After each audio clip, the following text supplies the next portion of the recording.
What wondrous love is this, oh my soul, oh my soul. What wondrous love is this, oh my soul. What wondrous love is this that caused the Lord of bliss to bear the dreadful curse for my soul, to bear the dreadful curse for my soul.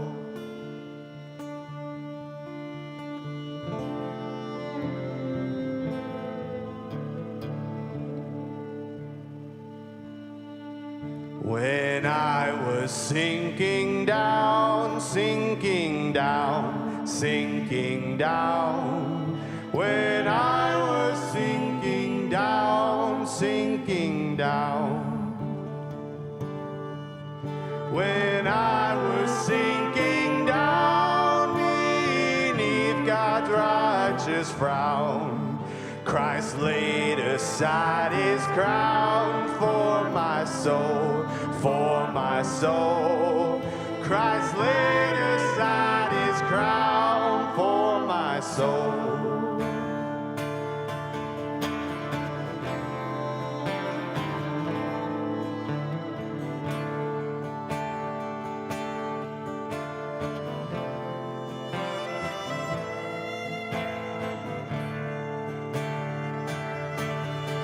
To God and to the Lamb I will sing, I will sing. To God and to the Lamb I will sing. To God and to the Lamb who is the great I am.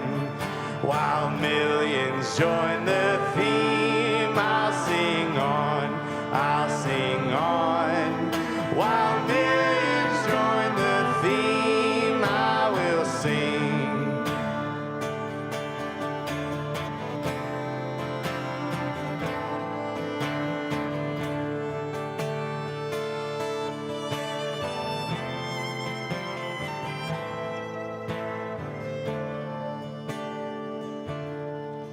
And when from death I'm free, I will sing, I'll sing on.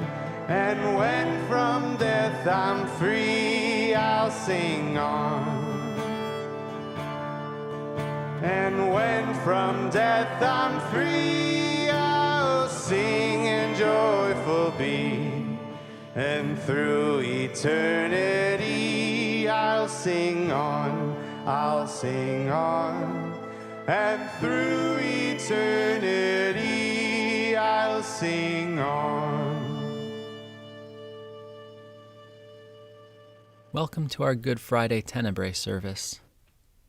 In this thoughtful gathering, we will ponder the events of this painful and holy day, walking with Jesus on the road to the cross. We will read the gospel stories and we will reflect. And as we read, we will extinguish these candles one by one. In our culture, we struggle to hold space for grief. Today, we will not rush past the pain to Easter morning. Let us allow the growing darkness to be a visceral reminder, a physical representation of our growing sorrow. As you engage from your home, I invite you to turn out the lights and allow the only light to come from your screen. This will allow each of us to participate as best we can in the growing darkness. At the end of our time, we will read Psalm 22, and we will extinguish the Christ candle. Then a crash will symbolize the stone closing Christ in the tomb, and we will be left in darkness and in silence. I encourage you to let this silence linger. Allow yourself to remain in the moment. Give yourself space to feel whatever emotions arise. And when you are ready to transition from this space, do so gently. You may quietly get up and walk to another room before breaking the silence. Give yourself and anyone you are participating with the opportunity to move lightly from this space. Lord Jesus, speak to us tonight as we join you on your journey to the cross. May we comprehend the great depth of your love. May we find ourselves in the story. And may we know you and your presence more deeply in this journey.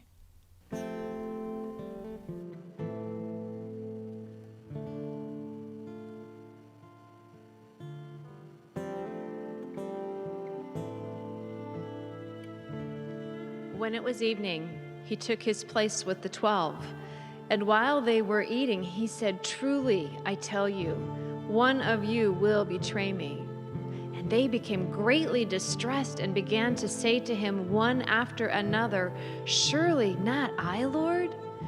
He answered, "The one who has dipped his hand into the bowl with me will betray me. The Son of Man goes as it is written of him. But woe to that one by whom the Son of Man is betrayed. It would have been better for that one not to have been born." Judas, who betrayed him, said, "Surely not I, Rabbi?" He replied, "You have said so."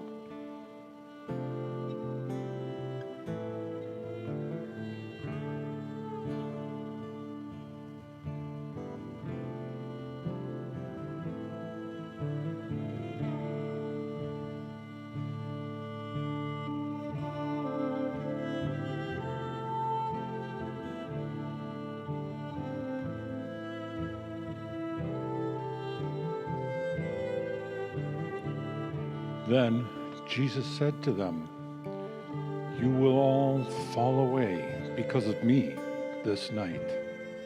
For it is written, I will strike the shepherd, and the sheep of the flock will be scattered. But after I am raised up, I will go before you to Galilee." Peter answered him, "Though they all fall away because of you, I will never fall away."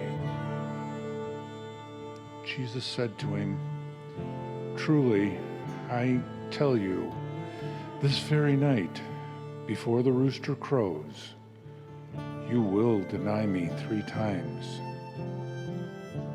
Peter said to him, "Even if I must die with you, I will not deny you." And all the disciples said the same.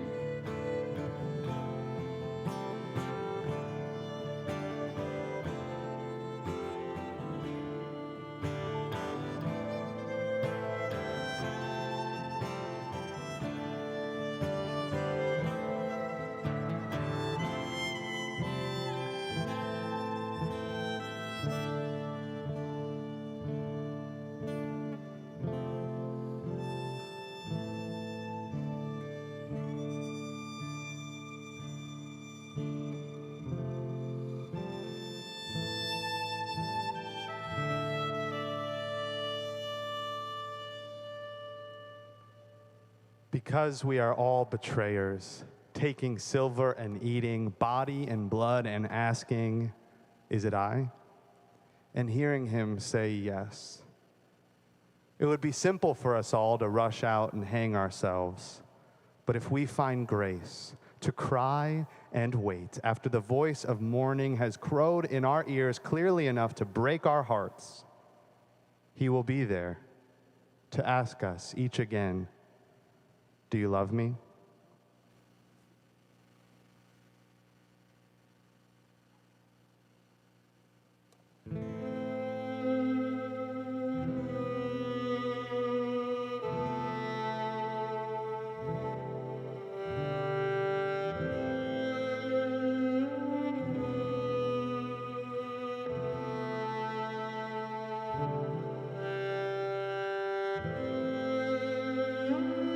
Then Jesus went with his disciples to a place called Gethsemane, and he said to them, "Sit here while I go over there and pray."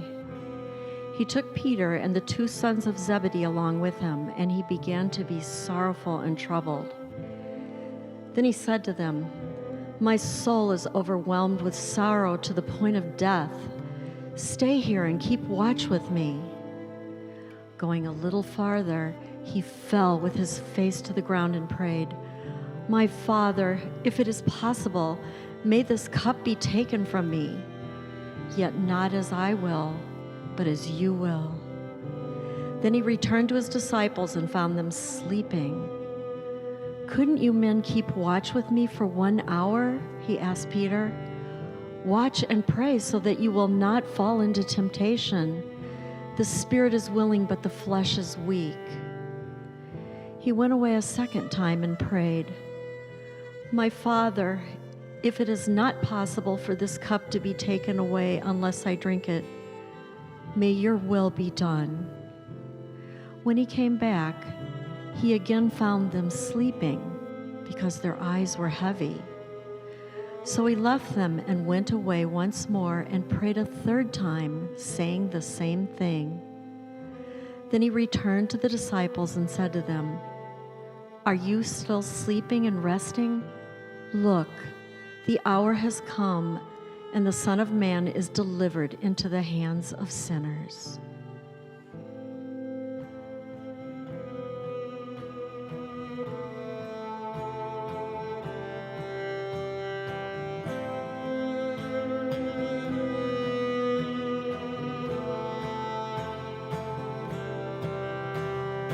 Go to dark Gethsemane, feel the tempter's power. Your Redeemer conflict see, watch with him 1 hour. Turn not from his griefs away, oh, turn not from his griefs. Learn of Jesus Christ to pray, oh, turn not from his griefs.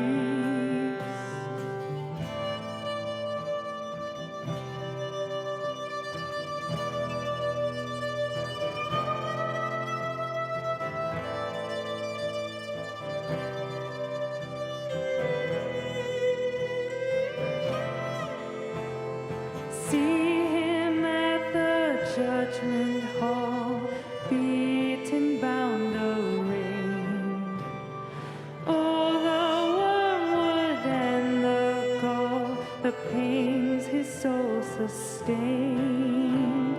Shun not suffering and shame, oh, shun not suffering. Learn of Christ to bear the cross, oh, shun not suffering.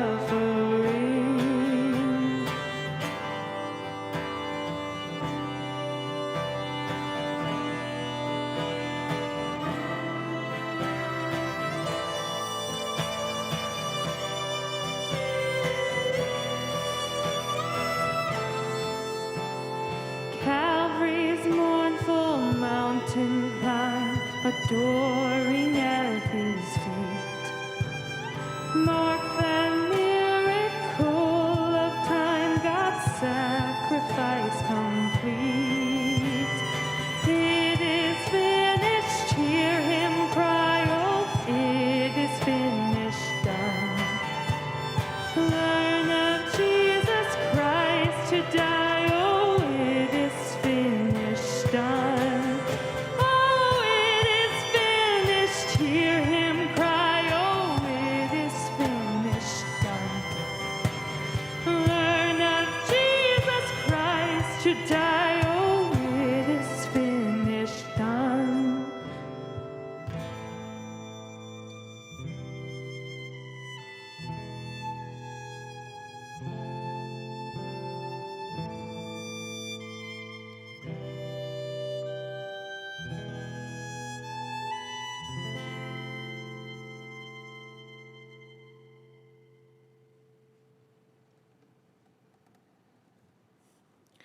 While he was still speaking, Judas, one of the 12, arrived.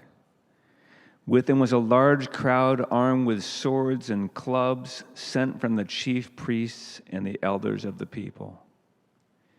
Now the betrayer had arranged a signal with them. "The one I kiss is the man. Arrest him."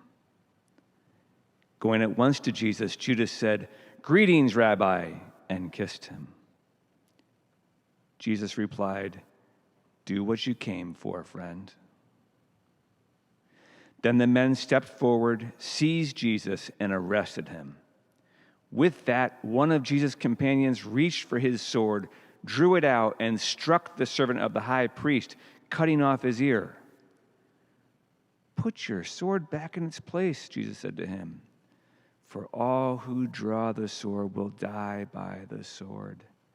Do you think I cannot call on my Father, and he will at once put at my disposal more than 12 legions of angels? But how then would the scriptures be fulfilled that say it must happen in this way?" In that hour, Jesus said to the crowd, "Am I leading a rebellion that you have come out with swords and clubs to capture me? Every day I sat in the temple courts teaching, and you did not arrest me. But this has all taken place that the writings of the prophets might be fulfilled." Then all the disciples deserted him and fled. Those who had arrested Jesus took him to Caiaphas, the high priest, where the teachers of the law and the elders had assembled. But Peter followed him at a distance, right up to the courtyard of the high priest. He entered and sat down with the guards to see the outcome. The chief priests and the whole Sanhedrin were looking for false evidence against Jesus so that they could put him to death. But they did not find any, though many false witnesses came forward. Finally, 2 came forward and declared, "This fellow said, 'I am able to destroy the temple of God and rebuild it in 3 days.'" Then the high priest stood up and said to Jesus, "Are you not going to answer? What is this testimony that these men are bringing against you?" But Jesus remained silent.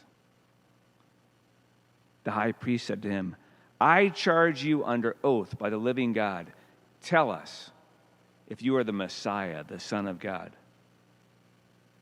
"You have said so," Jesus replied. "But I say to all of you, from now on you will see the Son of Man sitting at the right hand of the Mighty One and coming on the clouds of heaven." Then the high priest tore his clothes and said, "He has spoken blasphemy. Why do we need any more witnesses? Look, now you have heard the blasphemy. What do you think?"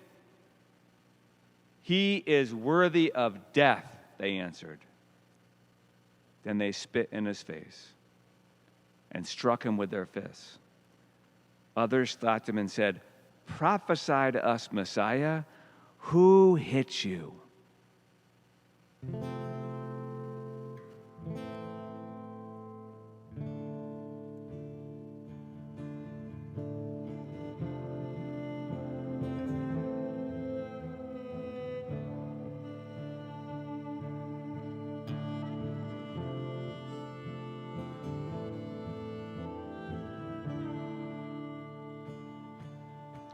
Now Peter was sitting out in the courtyard, and a servant girl came to him.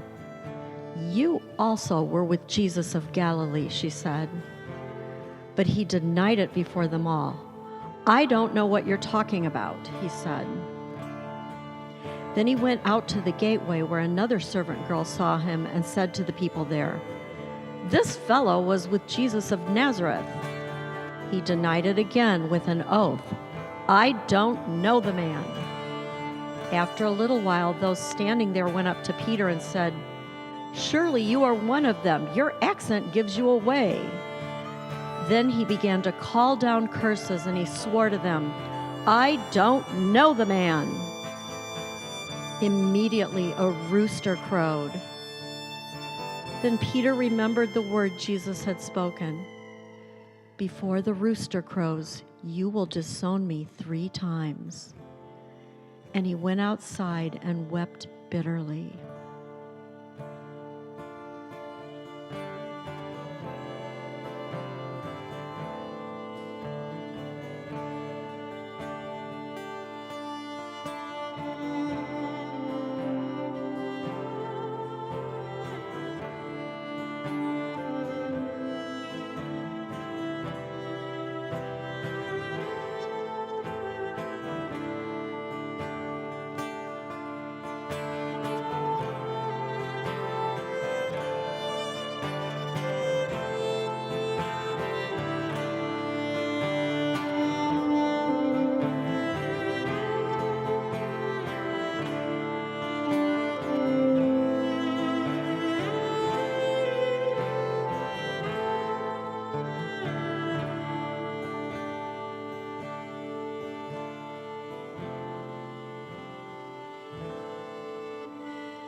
Meanwhile, Jesus stood before the governor, and the governor asked him, "Are you the king of the Jews?"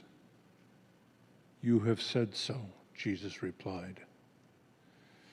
When he was accused by the chief priests and the elders, he gave no answer. Then Pilate asked him, "Don't you hear the testimony they are bringing against you?" But Jesus made no reply, not even to a single charge, to the great amazement of the governor. Now it was the governor's custom at the festival to release a prisoner chosen by the crowd. At that time, they had a well-known prisoner whose name was Barabbas. So when the crowd had gathered, Pilate asked them, "Which one do you want me to release to you, Barabbas or Jesus, who is called the Messiah?" For he knew it was out of self-interest that they had handed Jesus over to him. While Pilate was sitting in the judge's seat, his wife sent him this message: "Don't have anything to do with that innocent man, for I have suffered a great deal today in a dream because of him." But the chief priests and the elders persuaded the crowd to ask for Barabbas and to have Jesus executed. "Which of the two do you want me to release to you?" asked the governor. "Barabbas," they answered. "What shall I do then with Jesus, who is called the Messiah?" Pilate asked. They all answered, "Crucify him." "Why? What crime has he committed?" asked Pilate. But they shouted all the louder, "Crucify him!" When Pilate saw that he was getting nowhere, but that instead an uproar was starting, he took water and washed his hands in front of the crowd. "I am innocent of this man's blood," he said. Then he released Barabbas to them, but he had Jesus flogged and handed him over to be crucified.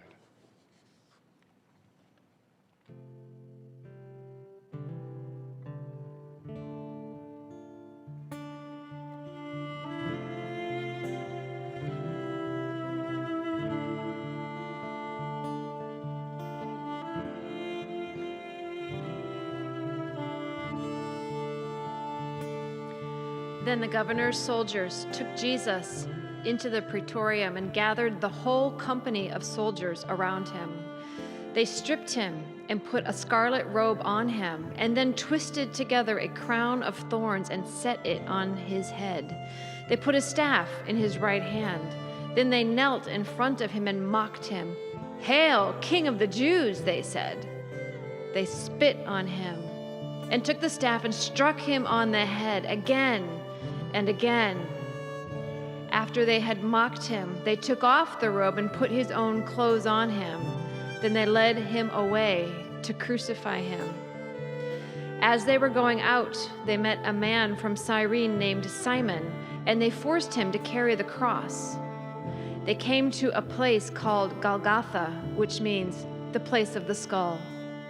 There they offered Jesus wine to drink mixed with gall, but after tasting it, he refused to drink it. When they had crucified him, they divided up his clothes by casting lots. And sitting down, they kept watch over him there.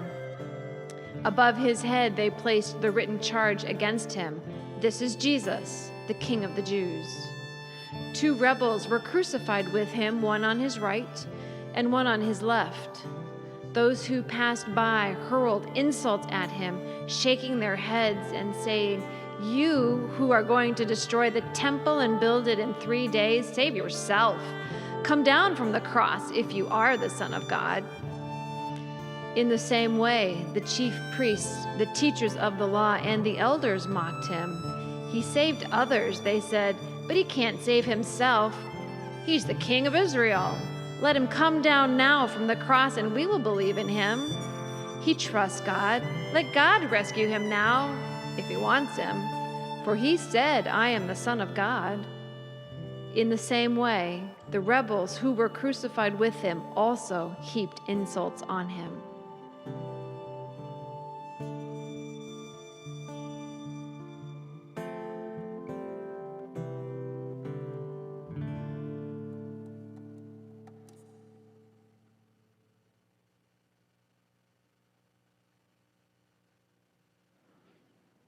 It will be the last temptation of Christ, and the greatest.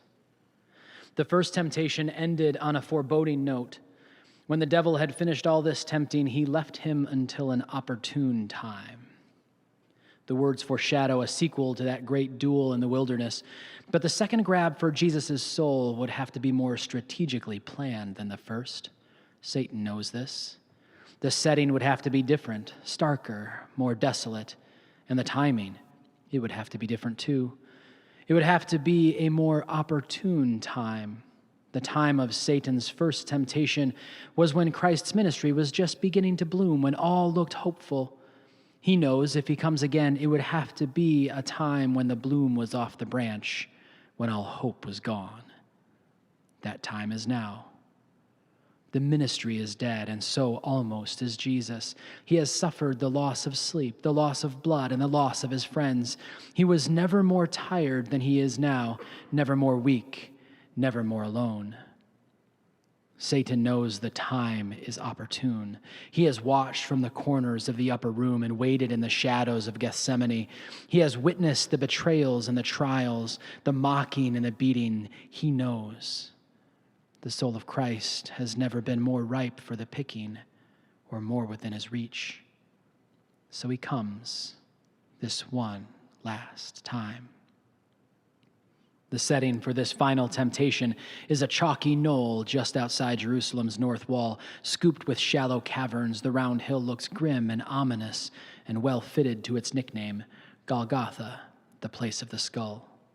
The skull stares away from the city, its stone gaze unmoved by the vultures and the crows and the other winged scavengers that stilt across its brow, pecking around for the remains of the dead. 3 vertical beams are staked on the top of that hill, standing tall and unshaded in the morning sun, like soldiers after revelry, standing at attention, awaiting the day's assignment. The assignment for today is 2 robbers and a religious zealot. This unlikely trio has led an unceremonious procession through the narrow city streets, shouldering their crossbeams as they stumbled over cobblestones. Now that they have trudged to the top of Golgotha, they drop their wooden beams. The prisoners are exhausted, slick with sweat, fresh blood oozing from their wounds.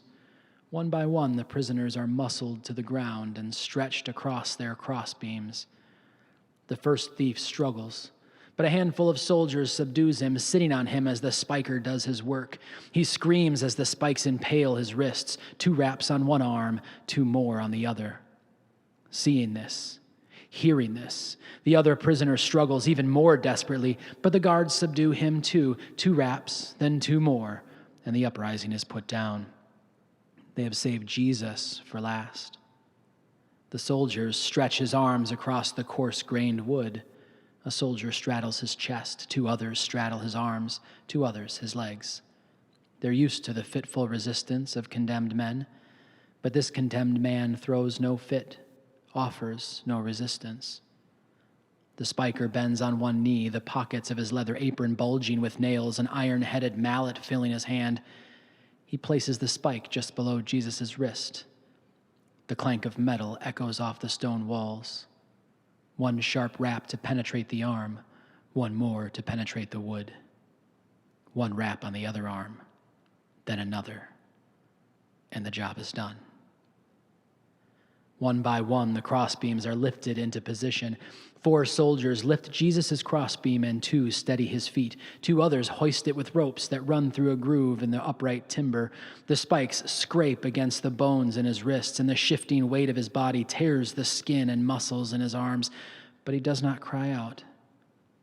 He buries a moan instead deep within his chest. A soldier on a ladder steadies the crossbeam into the notch of the upright. As the beams are jostled into position, they scrape the open wounds on Jesus' back. The pain is excruciating, but the only anesthetic is the gritting of his teeth. The bored holes in each beam are aligned, and a peg is driven through both to join the timbers. Once the cross beam is secure, Christ's right leg is put over the left, and the spiker drives a single nail through both feet. His face winces to record how far the pain has traveled and how deep. He opens his eyes and sees a few soldiers and the spiker milling around below. Father, forgive them. The 3 words impale them as forcefully as the 3 spikes they used to impale him. They all look up, transfixed, as Jesus finishes his prayer, for they know not what they are doing. Not only does Jesus ask his Father to forgive them, he offers a kind word in their behalf, explaining their behavior. The calloused ears of these soldiers have heard all kinds of words on that hill, all kinds, and in every language. But they have never heard words like these, never like these, not once, until now. A chasm of silence opens between the men, separating them from each other. An awkward moment for men used to loud talk and coarse language. In the quiet of that moment, Jesus closes his eyes. As the soldiers return to their stations, Satan returns to his. He is more cunning this time around. Instead of coming out in the open, he voices his temptations through the traffic of onlookers passing by the cross. They are his mouthpiece, sounding almost as an echo from those wind-swept hills in the wilderness 3.5 years ago. The serpent of old coils to strike, yet he knows the heel he strikes could crush him if he's not careful. He delights in seeing God's Son suffer, yet he fears what that suffering could accomplish. So one last time, his cold-blooded adversary slithers toward the Son of God with hissing contempt. The first temptation comes through the religious leaders. He saved others, let him save himself if he's the Son of God, the chosen one. Jesus could do that. Save himself and show the religious establishment that he truly was the Messiah, the chosen one, the promised seed of Eve through whom the curse of Eden would be reversed, the promised seed of Abraham through whom the entire earth would be blessed, the promised heir of David's throne through whom the kingdom of God would come. So many promises converge at this cross, and maybe there was still a chance, even at this late hour, that they could come true, if only Jesus would save himself. But their sneers are met only with silence. And soon the rulers lose their taste for blood and leave. Then one of the men curses Jesus and mocks him with a second temptation. "If you are the King of the Jews, save yourself." Jesus opened his swollen eyes and sees the blur of men below. What stories these eyewitnesses could tell their superiors if he did come down and save himself. What evangelists they would make. What revival would break out in Rome. How Christianity would flourish under government protection. How legislation would change under Christian influence. It would be an unparalleled opportunity if only Jesus would save himself. But Jesus doesn't save himself. He doesn't even save his dignity. He offers no defense, makes no reply. Seeing little sport in his silence, the soldiers move on to the next cross, but Satan does not move with them. He stays to work out another strategy. Since he couldn't appeal to Christ through the religious leaders or the Roman soldiers, maybe he could reach him through one of the robbers. Since Christ knew what pain the man was going through, maybe the dying man's suffering would soften him. "Aren't you the Christ? Save yourself and us." Slowly, Jesus turns his head to see the man who insulted him. He sees eyes that are lit with anger. Anger at life for bringing him here, anger at Rome for putting him there, anger at Jesus for leaving him there. How simple it would be for Jesus to ease the burn in the soul that inflames this man's eyes. He has done it so many times before. He thinks of the Gerasene demoniac and the fire he extinguished when he expelled the demons from the desert of that man's soul. He thinks, too, of the woman at the well and how the living water he offered quenched the desperate thirst in her soul. He can stop the fire in this man's soul, too, and the fever in his wounds and the man next to him. If only Jesus would save himself and us. But Jesus knows something the man hanging next to him doesn't. He knows he can choose one or the other. He can save himself or he can save us. But he can't do both. In spite of how much pain he was in spite of how tired he was, how weak, and how alone, he had the strength to choose us. It was the struggle of the wilderness that prepared Jesus for the sufferings of the cross, giving him the strength not to give in, the courage not to come down, and the selflessness to save us instead of himself.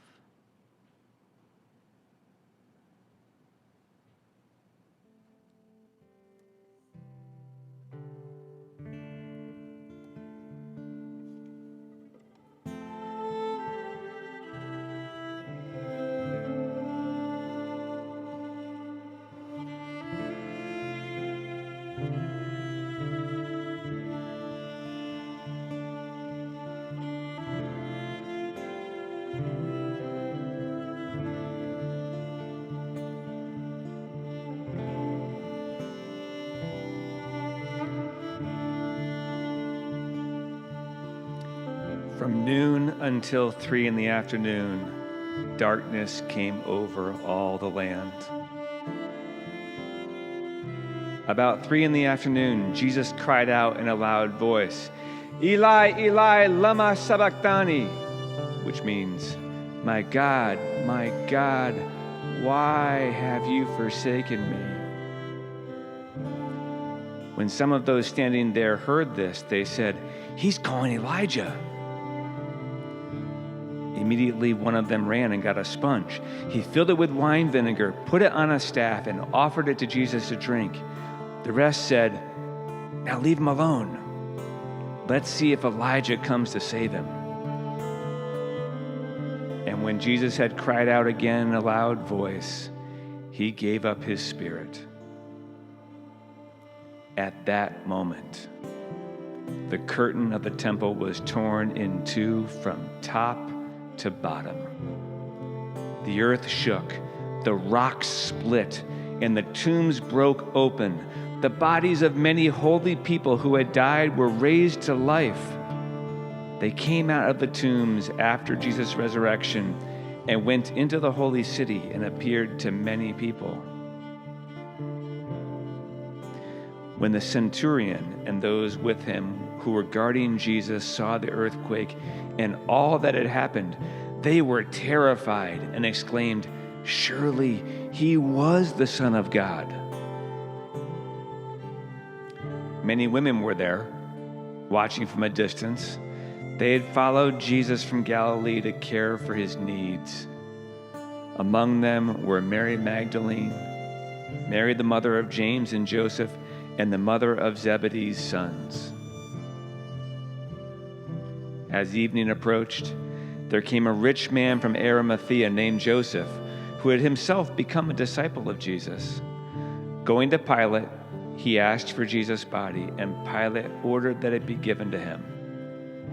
Joseph took the body, wrapped it in a clean linen cloth, and placed it in his own new tomb that he had cut out of the rock. He rolled a big stone in front of the entrance to the tomb and went away. Mary Magdalene and the other Mary were sitting there opposite the tomb.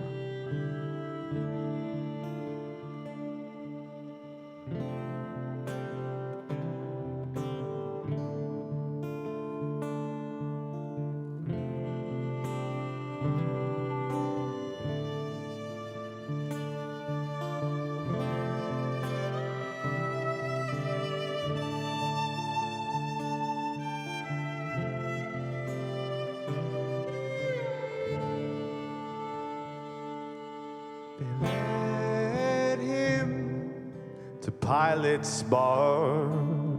Not a word, not a word, not a word.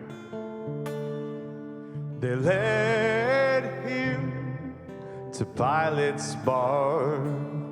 Not a word, not a word, not a word. They led him to Pilate's bar, but he never said a mumbling word. Not a word, not a word, not a word.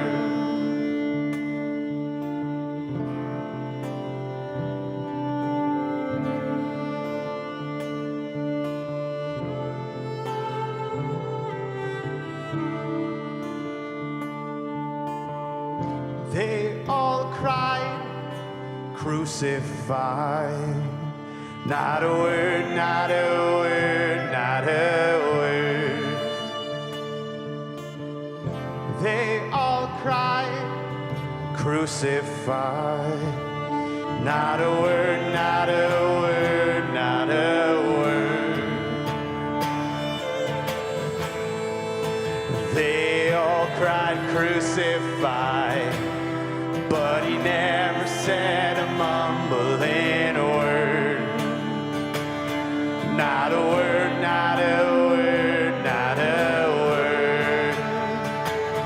Not a word, not a word, not a word. Not a word, not a word, not a word.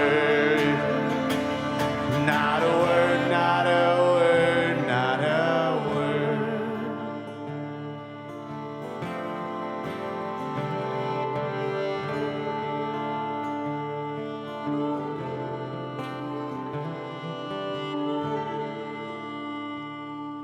We nailed him onto a tree.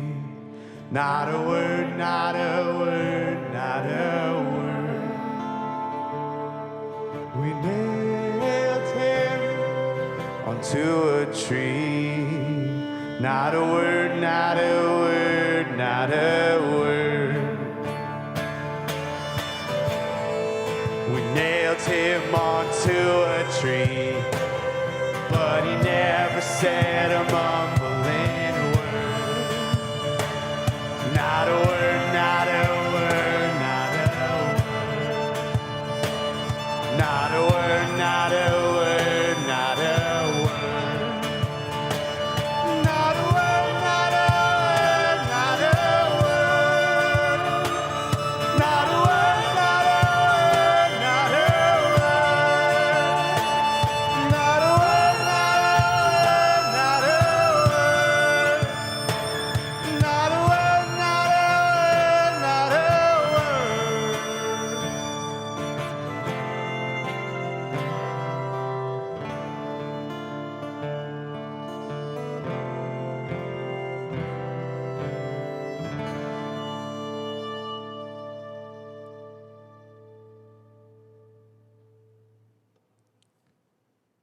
My God, why have you forsaken me? Why are you so far from saving me, from the words of my groaning? Oh my God, I cry by day, but you do not answer, and by night, but I find no rest. Yet you are holy, enthroned on the praises of Israel. In you our fathers trusted. They trusted, and you delivered them. To you they cried and were rescued. In you they trusted and were not put to shame. But I am a worm and not a man, scorned by mankind and despised by the people. All who see me mock me. They make mouths at me. They wag their heads. He trusts in the Lord. Let him deliver him. Let him rescue him, for he delights in him. Yet you are he who took me from the womb. You made me trust you at my mother's breasts. On you was I cast from my birth, and from my mother's womb you have been my God. Be not far from me, for trouble is near, and there is none to help. Many bulls encompass me. Strong bulls surround me. They open wide their mouths at me. like a ravening and roaring lion. I am poured out like water, and all my bones are out of joint. My heart is like wax, it is melted within my breast. My strength is dried up like a potsherd, and my tongue sticks to my jaws. You lay me in the dust of death.